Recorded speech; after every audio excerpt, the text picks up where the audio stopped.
Wives, in the same way submit yourselves to your own husbands, so that, if any of them do not believe the word, they may be won over without words by the behavior of their wives, when they see the purity and reverence of your lives.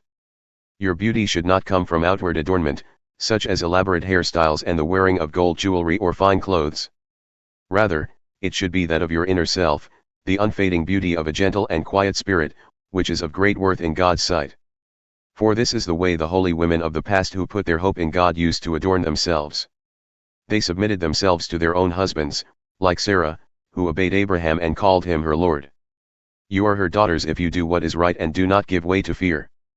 Husbands, in the same way be considerate as you live with your wives, and treat them with respect as the weaker partner and as heirs with you of the gracious gift of life, so that nothing will hinder your prayers.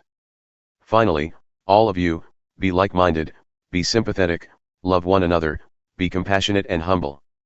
Do not repay evil with evil or insult with insult. On the contrary, repay evil with blessing, because to this you were called, so that you may inherit a blessing.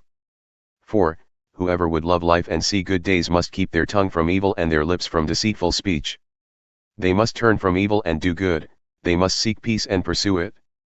For the eyes of the Lord are on the righteous and his ears are attentive to their prayer, but the face of the Lord is against those who do evil. Who is going to harm you if you are eager to do good? But even if you should suffer for what is right, you are blessed. Do not fear their threats, do not be frightened.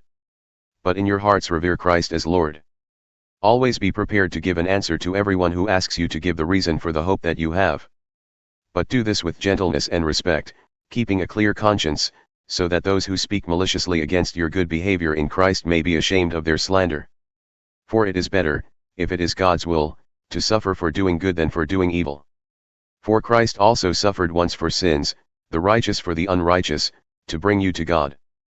He was put to death in the body but made alive in the spirit. After being made alive, he went and made proclamation to the imprisoned spirits, to those who were disobedient long ago when God waited patiently in the days of Noah while the ark was being built. In it only a few people, 8 in all, were saved through water, and this water symbolizes baptism that now saves you also, not the removal of dirt from the body but the pledge of a clear conscience toward God.